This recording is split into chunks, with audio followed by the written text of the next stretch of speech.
एक एक गांव में मैं जाने का काम किया हूं, रात्रि विश्राम करने का काम किया हूं, एक एक कार्यकर्ता का घर देखता हूं, एक एक कार्यकर्ता के हर स्थिति के बारे में, चाहे वो आर्थिक स्थिति हो, सामाजिक स्थिति हो, पारिवारिक स्थिति हो, सबके बारे में मैं जानता हूं।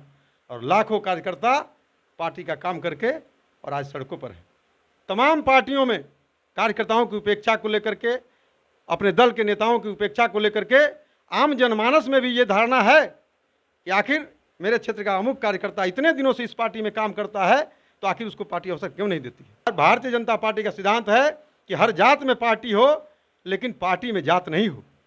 तो जब पार्टी में जात नहीं है, तो मेरे जैसे सबल कार्यकर्ता को पार्टी क्यों नहीं आजमाती है, क्यों नहीं दांव लगाती है। कांग्रेस की सरकारों ने, अन्य सरकारों ने यह परंपरा बना दिया कि बाढ़ में ही हम बांध को मरम्मत करेंगे। आप उसको निभा रहे हैं और हमारी सरकार भी उसको निभा रही है। बहुत। नीतीश कुमार जी, आपके बस का लॉ एंड ऑर्डर नहीं है। आप भारतीय जनता पार्टी के कोटा में यह मंत्रालय दीजिए और कैसे सरकार चलती है, कैसे प्रशासन चलता है, आपको पता चल जाएगा। 2015 में अमित शाह अनूप श्रीवास्तव नाम के व्यक्ति को बुलाते हैं, इनकी खोज चालू होती है और रात के तकरीबन 1 बजे अनूप श्रीवास्तव अमित शाह के पास पहुंचते हैं। उस वक्त 2015 में ये चुनाव लड़ने वाले थे। अमित शाह ने इन्हें कहा कि पार्टी आपकी चिंता करेगी, और उसके बाद आज 5 साल बीत गए। पार्टी कितना चिंता कर रही है या करेगी, इस पर निर्णय देने वाला मैं कोई नहीं होता हूं। लेकिन आज का ये साक्षात्कार पॉलिटिकल तो है, लेकिन उस पॉलिटिक्स में क्या होता है ये आपको बताने के लिए है, ये समझाने के लिए है कि इस भारत में मौजूद सारी पार्टियों में काम कर रहे वो कार्यकर्ता जो अपना पूरा जीवन किसी एक पार्टी के लिए समर्पित कर देते हैं, और जब चुनाव आता है तो वो सोचते हैं कि क्या हमें टिकट मिलेगा, क्योंकि ऐसी लंबी कतारें होती हैं जहां कई लोग खड़े होते हैं जिनके पास बहुत तरह का बल होता है। उस बल के आगे आप कोई प्रत्यय लगा लीजिएगा। बाकी अनूप श्रीवास्तव का बहुत शुक्रिया रहेगा कि आपने हमें समय दिया। चुनाव आ रहा है, अमित शाह ने 2015 में कहा था कि पार्टी चिंता करेगी, होगी चिंता? ये तो चिंता प्रदेश नेतृत्व को करनी है, हमारे देश के माननीय गृह मंत्री अमित शाह जी को करनी है। हाँ, इतना जरूर है कि जब मैं 2015 में चुनाव लड़ रहा था तो नेतृत्व को थोड़ा चिंता थी हमारे लड़ने से, क्योंकि मैं पार्टी का एक ज़मीनी कार्यकर्ता हूं और मैंने पिछले 45 वर्षों से संघ के स्वयंसेवक के रूप में प्रारंभ करके 45 साल से संघ के स्वयंसेवक के रूप में अपना कार्यकाल प्रारंभ किया, और छात्र जीवन में अखिल भारतीय विद्यार्थी परिषद के कार्यकर्ता के रूप में भी मैंने काम किया, और भारतीय जनता पार्टी की नीतियों रीतियों से मैं प्रभावित होकर के और भारतीय जनता पार्टी का सदस्य बना, और तब से लेकर आज तक अनवरत एक झंडा भारतीय जनता पार्टी के नीचे मैं अपना सारा जीवन कहिए, जवानी कहिए, समय कहिए, हमने सब भारतीय जनता पार्टी को दिया है। और 2015 में मेरी लालसा थी, उसके पहले भी मैंने प्रयास किया था अपने प्रदेश नेतृत्व से, केंद्रीय नेतृत्व से, जिला नेतृत्व से, कि मैं भी चुनाव लड़ना चाहता हूं, और क्षेत्र में मेरी पहचान एक जुझारू कार्यकर्ता के रूप में है, और काफ़ी पार्टी के प्रति समर्पित भाव से मैंने काम किया है। और मुझे भी राजनीति में जो भी कार्य करते हैं, चाहे किसी दल में लाखों कार्यकर्ता, उनके मन में कहीं ना कहीं सांसद, विधायक, मंत्री, मुख्यमंत्री, प्रधानमंत्री बनने की लालसा होती है। अगर ये लालसा नहीं होती तो राजनीति में कोई काम करने नहीं आता। और मेरे मन में भी थी, आज़ादी के बाद से लगातार गोपालगंज की उपेक्षा विकास के क्षेत्रों में, तो मेरे मन में भी लालसा थी कि मुझे भी शक्ति मिलता सांसद के रूप में, विधायक के रूप में, जनप्रतिनिधि के रूप में। तो मैं भी जो मेरे मन में जो कल्पना थी, मेरे मन में जो विकास का खाका था, मैं भी चाहता हूं कि एक बार मुझे अवसर मिले और मैं विकास करके क्षेत्र के लोगों को बताऊं कि विकास कैसे होता है। और इसी बात को सोच करके मैंने 15 में चुनाव लड़ा था। चुनाव के 1 सप्ताह रह गए थे। हमारे राष्ट्रीय अध्यक्ष, वर्तमान के केंद्रीय गृह मंत्री अमित शाह जी आए और विभिन्न माध्यमों से मेरे तक सूचना आई, और मैं उनका सम्मान करते हुए उनसे मिलने गोपालगंज मुख्यालय में हमारे माननीय अभी विधान पार्षद हैं आदित्य नारायण पांडे जी, उनके आवास पर वो ठहरे थे। मैं वहाँ गया जहाँ हमारे तत्कालीन प्रदेश अध्यक्ष माननीय मंगल पांडे जी उपस्थित थे। उत्तर प्रदेश में बड़े नेता भारतीय जनता पार्टी के, जिनका गोपालगंज से बहुत गहरा लगाव रहता है, आज उत्तर प्रदेश सरकार में कृषि मंत्री के दायित्व पर विराजमान हैं, आदरणीय सूर्य प्रताप शाही जी, वो भी वहाँ मौजूद थे। और अमित शाह जी से हमारी वार्ता हुई। अमित शाह जी ने मेरे बगावती तेवर के बारे में जानना चाहा कि आखिर आपने ऐसा क्यों किया। मैंने अपनी सारी बातें रखी कि मैं पिछले 40 वर्षों से पार्टी का काम करता हूं, और आप जिसे लड़ाते हैं, जो अभी वर्तमान में हमारे विधायक हैं आदरणीय सुभाष सिंह जी, उनको भी भारतीय जनता पार्टी में लाने और जोड़ने का काम मेरे ही कार्यकाल में हुआ। और मैं अध्यक्ष था, मेरे मन में कल्पना थी कि गोपालगंज की सीट भारतीय जनता पार्टी की झोली में आए और मेरे अध्यक्षीय कार्यकाल में आए, ताकि हमारा भी जस होगा, हमारा भी नाम बढ़ेगा और पार्टी भी हमारी मजबूत होगी। इस नाते मैंने उनको लाया था और वो लगातार 3 टर्म पार्टी ने उनको टिकट दिया। वो विधायक बनकर के काम किए। क्षेत्र की जनता कितना संतुष्ट है ये लोग बताएंगे, विकास क्या उन्होंने किया ये भी लोग बताएंगे, और पार्टी की सेवा उन्होंने कितना किया ये पार्टी नेतृत्व बताएंगे।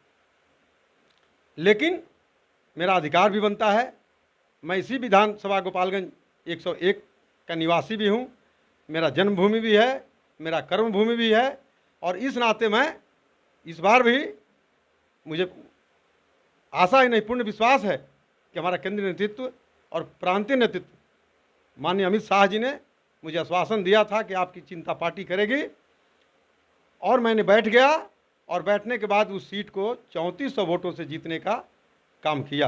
ये 3400 वोट इसलिए बोल रहे हैं क्योंकि अगर ये लड़ जाते ना तो हो सकता है कि भाजपा का कैंडिडेट हार जाता। मैं इस पे बीच में नहीं जाऊंगा। अनूप जी, आप जब आपने कहा कि आपने जवानी दी है, मुझे लगता है आप बुढ़ापा भी दे रहे हैं। ये बात बताइए ना कि 45 साल जो अपना जीवन किसी पार्टी को दे देता है, उसके बाद भी उसको जब आज तक टिकट नहीं मिलता है तो आदमी क्या सोचता है। अपने जब बच्चों को, अपने पोते पोतियों को या क्षेत्र के लोगों को आप कहानी सुनाएंगे कि आपने भाजपा का सेवा किया है, तो कैसे सुनाएंगे कि उसी भाजपा ने आपको, या फिर किसी भी पार्टी ने जो अपने कार्यकर्ताओं का सम्मान जहाँ नहीं होता है, तो कैसे आप इसको देखते हैं जी? देखिए, मेरे जैसे सिर्फ भारतीय जनता पार्टी ही नहीं, तमाम पार्टियों में लाखों कार्यकर्ता जिन्होंने अपना सर्वस्व न्यौछावर कर संगठन को मजबूती के लिए काम किया। और रही बात बताने की, तो मैं एक ऐसा कार्यकर्ता हूं कि पूरे ज़िले में, गोपालगंज ज़िले में, मैं गोपालगंज जिला का अध्यक्ष रहा हूं, और किसी के कृपा पर नहीं, मैं बैलेट से चुनाव जीतता था।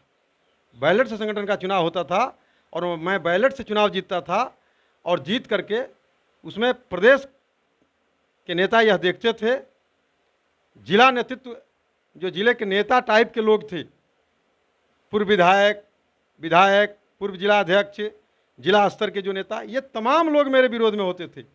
लेकिन जिले के कार्यकर्ता, मुझे कहने में कोई अतिशयोक्ति नहीं होगी कि हनुमान जी की बांदरी सेना जो थी, वो बांदरी सेना, जिले के भारतीय जनता पार्टी के कार्यकर्ताओं की बांदरी सेना मेरे साथ सदैव रही है। और आज भी कार्यकर्ताओं का मुझ पर जितना विश्वास रहता है, कार्यकर्ताओं के लिए जितना मैं परित्याग करता हूं, कार्यकर्ताओं के दुख सुख में मैं खड़ा होता हूं, इस नाते कार्यकर्ता आज भी मुझ पर विश्वास करते हैं। और उन कार्यकर्ताओं के बल पर मैं 2-2 बार बैलेट से चुनाव जीता जिलाध्यक्ष का, और एक एक गांव का मैं प्रवास किया हूं, एक एक गांव में मैं जाने का काम किया हूं, रात्रि विश्राम करने का काम किया हूं, एक एक कार्यकर्ता का घर देखता हूं, एक एक कार्यकर्ता के हर स्थिति के बारे में, चाहे वो आर्थिक स्थिति हो, सामाजिक स्थिति हो, पारिवारिक स्थिति हो, सबके बारे में मैं जानता हूं। और लाखों कार्यकर्ता पार्टी का काम करके और आज सड़कों पर है। आज राजनीति का दुर्भाग्य कहिए कि आज राजनीति में धन बल, बाहुबल का महत्व बढ़ा है, लेकिन इससे राजनीति को ह्रास हो रहा है। तमाम पार्टियों में कार्यकर्ताओं की उपेक्षा को लेकर के, अपने दल के नेताओं की उपेक्षा को लेकर के, आम जनमानस में भी ये धारणा है कि आखिर मेरे क्षेत्र का अमुक कार्यकर्ता इतने दिनों से इस पार्टी में काम करता है, तो आखिर उसको पार्टी अवसर क्यों नहीं देती है। मैंने पार्टी नेतृत्व से कहा था कि हमारे माननीय विधायक सुभाष जी हैं, मैं उनका कद्र करता हूं, उनका सम्मान करता हूं, उनको मैंने पार्टी में लाने का भी काम किया था। उनके चुनाव में उनको जिताने के लिए मैंने अपनी पूरी ताकत झोंक दी थी और वो जीते भी थे। लेकिन मैं पूछना चाहता हूं पार्टी नेतृत्व से कि क्या सुभाष जी को आपने 3-3 अवसर दिया? वो दूसरे दल से आए थे, ठीक है, उनका स्वागत किया गया, वो विधायक भी बने, पार्टी की सरकार भी बनी। तो क्या मेरे जैसे कार्यकर्ता जो न उनसे शिक्षा के क्षेत्र में कम है, न सामाजिकता में कम है, न पार्टी को योगदान देने में कम है, तो आखिर मेरे ऊपर विचार क्यों नहीं? क्या कमी है मुझ में? आप अवसर तो दीजिए। और जातिवाद राजनीति की बात करते हैं तो जहाँ 5,000 ब्राह्मण का वोट है वहाँ ब्राह्मण को टिकट देते हैं। गोपालगंज विधानसभा में कायस्थों का वोट भी 12,000 से कम नहीं है। तो जब 5,000 वाले को आप टिकट दे सकते हैं तो 12,000 वाले को टिकट क्यों नहीं देते हैं? और राजनीति में जब हम आए थे तो हम जाति का काम करने के लिए नहीं आए थे और जातिवाद का काम नहीं करते हैं। हर भारतीय जनता पार्टी का सिद्धांत है कि हर जात में पार्टी हो लेकिन पार्टी में जात नहीं हो। तो जब पार्टी में जात नहीं है तो मेरे जैसे सबल कार्यकर्ता को पार्टी क्यों नहीं आजमाती है, क्यों नहीं दाव लगाती है? मैं दावे के साथ कहता हूं कि सुभाष जी जितना वोट से जीतते हैं उससे अधिक वोटों से जीत करके गोपालगंज की सीट भारतीय जनता पार्टी की झोली में डालने में मैं सक्षम हूं और मेरा अधिकार बनता है। मैं पार्टी नेतृत्व से प्रारंभ कर दिया हूं कहना, अपना आवेदन देना, अपनी बात रखना कि आपने पिछले बार मुझे बैठाने का काम किया था, आपने मेरी चिंता करने का को कहा था, आपने मेरी चिंता की है। आपने मेरी चिंता की कि चुनाव के बाद 17 में आपने मुझे हिमाचल प्रदेश भेज दिया जिला चुनाव प्रभारी बना करके कुल्लू का, और मैं वहाँ 3.5 महीना पार्टी के लिए उन्नत काम किया और मेरे जैसे पार्टी के प्रति समर्पित कार्यकर्ता दिवाली वहाँ मनाया। जो चित्रगुप्त पूजा, अमेरिका से भी चित्रगुप्त परिवार के लोग आते हैं अपने परिवार के साथ चित्रगुप्त पूजा करने के लिए, मैं चित्रगुप्त पूजा भी वहीं किया। मैं छठ जैसे महा त्यौहार जो बिहार में मनाया जाता है उस छठ त्यौहार को भी मैंने हिमाचल में मनाने का काम किया। दशहरा का दुर्गा पूजा घर घर में होती है, माँ भवानी की पूजा, और मैं उस पूजा को भी घर परिवार के साथ नहीं मना करके हिमाचल में किया। मैं पार्टी के प्रति कितना समर्पित हूँ यह पार्टी नेतृत्व विचार करे। और मैंने सारे त्योहारों को हिमाचल में बिता दिया परिवार को छोड़ करके, और मैंने पार्टी को जिताने के लिए वहाँ अपना समय दिया। वहाँ से मैं आया, उसके बाद मुझे सिवान लोकसभा प्रभारी बनाया गया। लोकसभा प्रभारी के रूप में मैंने 1 साल काम किया और वहाँ भी जीत सुनिश्चित हुआ। उसके बाद उसी बीच मुझे मुजफ्फरपुर का जिला चुनाव संगठन प्रभारी बना करके, सह प्रभारी बना करके मुजफ्फरपुर भेजा गया। मैंने वहाँ भी बखूबी संगठन का चुनाव कराने में सफलता प्राप्त किया। इसके बाद मुझे छपरा का गठन प्रभारी बनाया गया, मैं वो भी काम कुशलता से निर्वाह किया। उसके बाद मुझे उसी क्रम में दिल्ली के विधानसभा चुनाव में, जो पिछले 20 वर्षों से मैं दिल्ली के विधानसभा के चुनाव में पार्टी के द्वारा मुझे भेजा जाता है और मैं काम करता हूं। इस बार भी मुझे कालकाजी विधानसभा में फरवरी में भेजा गया, मैंने पार्टी के लिए वहां भी कार्य किया। वहां से आने के बाद पुनः मुझे छपरा का जिला प्रभारी बनाया गया और मैं आज भी जिला प्रभारी के रूप में तन मन धन से काम कर रहा हूँ दे करके।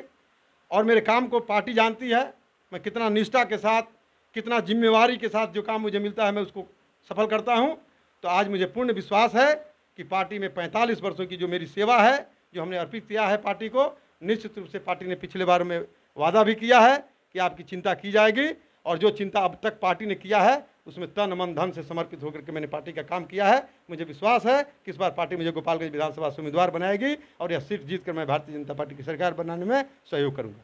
ये साक्षात्कार मैं किसी विकास पर नहीं कर रहा, ये नरेंद्र मोदी को, राहुल गांधी को, बिहार में आ जाइए तो सुशील मोदी को, नीतीश कुमार को, तेजस्वी यादव को, उपेंद्र कुशवाहा को, पप्पू यादव को, उन बड़े नेताओं को एक सबक के लिए ये वीडियो भेजना चाहता हूं कि सर, जो कार्यकर्ता शुरू से आपके किसी क्षेत्र में, विधानसभा क्षेत्र में मेहनत करता है, आप उसे तमाम जिम्मेदारियां देते हैं, वो छाती ठोक कर ये कहता है कि मैं उस जिम्मेदारी का निर्वहन सही तरीके से करता हूं, फिर भी जब उसे टिकट नहीं मिलता है ना सर, तो वो ऐसे ही अनूप श्रीवास्तव की तरह, बगावत शायद ये नहीं करेंगे लेकिन वो बिफरता है। वो कहता है कि जब मैंने हर काम किया तो मुझे अलगाव के साथ क्यों रखा गया।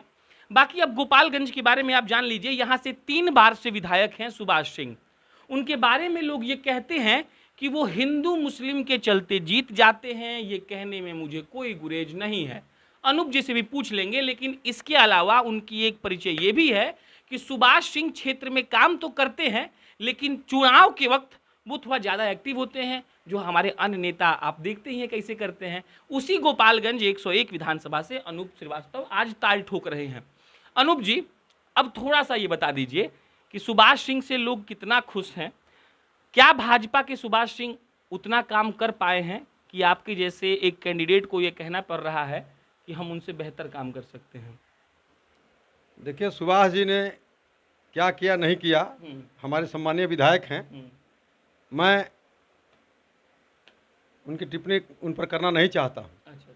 लेकिन इतना जरूर कहना चाहता हूँ कि गोपालगंज विधानसभा मूलभूत विकास से काफ़ी दूर है, चाहे इसमें सुभाष जी दोषी हों या उसके पहले के जो जनप्रतिनिधि रहे वो दोषी हों या सरकार दोषी रहे, लेकिन गोपालगंज को जो विकास होना चाहिए किसी क्षेत्र में, चाहे वह शिक्षा का क्षेत्र हो, चाहे वह स्वास्थ्य का क्षेत्र हो, चाहे वह माने हर क्षेत्र में, कृषि का क्षेत्र हो, आधी आबादी गोपालगंज की बाढ़ से प्रभावित होती है हर साल।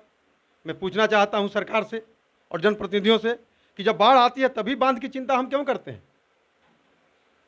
बाढ़ आती है तो सर्वेक्षण और निरीक्षण, क्या सर्वेक्षण और निरीक्षण से बांध रुकेगी? यदि बांध को रोकना है तो दृढ़ इच्छा शक्ति वाला जनप्रतिनिधि होना चाहिए जो सदन से लेकर सड़क तक आवाज उठाए।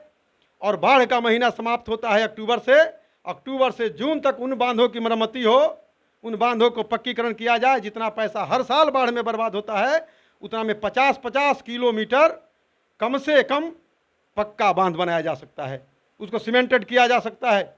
लेकिन जब बांध आता है, बाढ़ आता है, बांध टूटता है, बांध का रिपेयर होता है, अधिकारी निरीक्षण करते हैं, नेता सर्वेक्षण करते हैं, कोई हवाई जहाज से आता है, कोई हेलीकॉप्टर से आता है और कोई बांध पर पैदल जाता है। किसका दोष है? ये जनता को मूर्ख बनाया जाता है। और यह परिपाटी सदियों से, आज़ादी के बाद से लगातार नेताओं ने, सरकारों ने लूट मचाने के लिए लूट का तरीका अख्तियार किया है। यदि सरकार चाहती है कि सचमुच में इस समस्या का निदान हो तो मेरे जैसा दृढ़ इच्छा वाला व्यक्ति होना चाहिए जो बाढ़ समाप्त होता है बरसात का महीना तब से और बरसात आने के पहले तक हर साल 50 किलोमीटर, 100 किलोमीटर, 200 किलोमीटर बांध को पक्का बनाया जाए और पक्का बना करके और बांध का परमानेंट उसका निदान हो सकता है। आप क्या करते हैं? 15 साल से आप सरकार में हैं। अब तीखा सवाल रहेगा, जदयू और भाजपा है, ठीक है, किसका दोष है? हमने तो पहले कहा कि आज़ादी के बाद से लगातार सरकारों का दोष, चाहे वो हमारी सरकार हो, चाहे वह विरोधी पार्टी की सरकार हो, कांग्रेस की सरकार को, कांग्रेस की सरकारों ने, अन्य सरकारों ने यह परंपरा बना दिया कि बाढ़ में ही हम बांध को मरम्मत करेंगे। आप उसको निभा रहे हैं और हमारी सरकार भी उसको निभा रही है। बहुत शानदार। हम पूछना चाहते हैं नीतीश कुमार जी से कि आप लगातार लालू जी का विरोध करते हैं, 15 साल से तो हम भी सरकार में हैं, तो हम लालू जी के कार्यों का जो विरोध करते हैं, वर्णन करते हैं, हम अपने किए हुए, हम अपनी उपलब्धियों का वर्णन क्यों नहीं करते हैं? हमने क्या अलग किया है लालू जी से? कुछ क्षेत्रों में किया है। बताइए 2-3 क्षेत्र। स्वास्थ्य के क्षेत्र में जहां अस्पतालों में कुत्ता और सुअर बेड पर होते थे, हमने विकास किया है। जितना संसाधन बिहार सरकार के पास, जितना संसाधन भारत सरकार ने दिया उसके अनुरूप हमने किया है, लेकिन वो पर्याप्त नहीं है। और इसके लिए मुख्यमंत्री जी विशेष रुचि नहीं लिए। अगर विशेष रुचि लिए होते तो अधिक से अधिक फंड की व्यवस्था करते।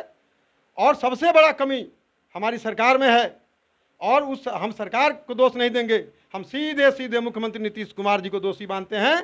क्योंकि नीतीश कुमार जी ने कार्यकर्ताओं को, नेताओं को, जनप्रतिनिधियों को, चाहे वह मंत्री हो, विधायक हो, सांसद हो, कार्यकर्ता हो, चाहे एनडीए का हो, चाहे यूपीए का हो, सबको अधिकारियों के सामने इन्होंने गौण कर दिया है और अधिकारियों को खुली छूट देखा है।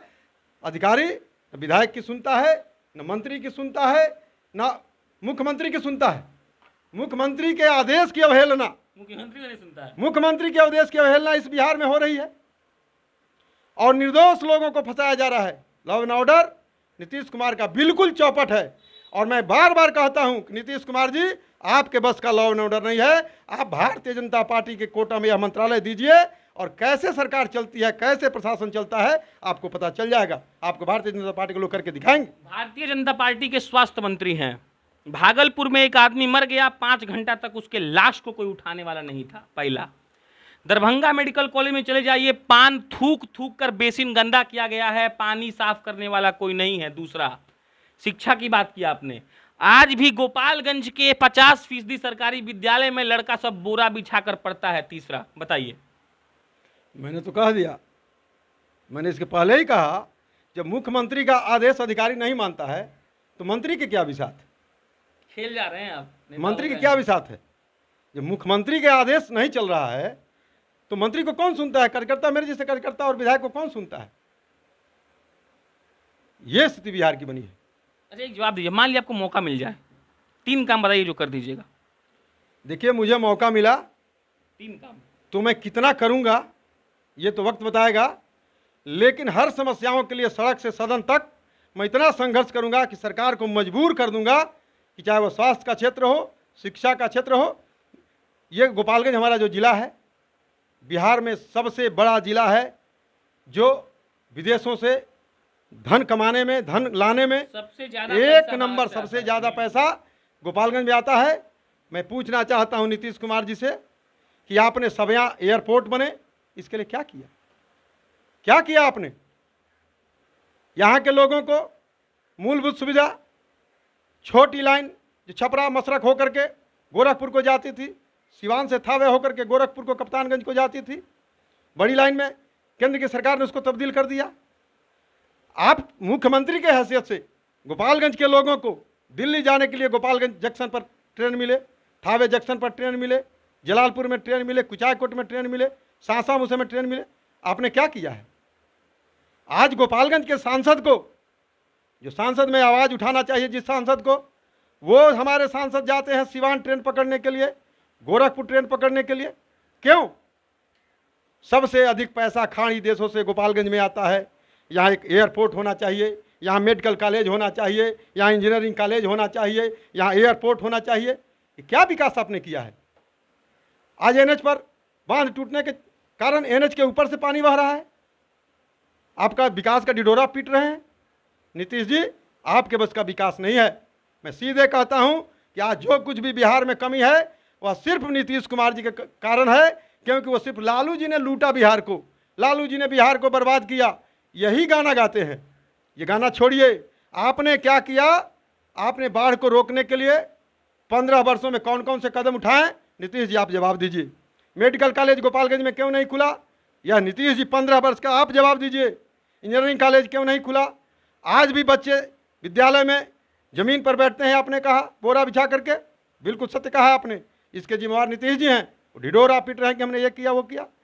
केंद्र सरकार ने जो पैसा दिया उस पैसे का विकास यहाँ दिख रहा है, बाकी नीतीश जी ने कुछ नहीं किया।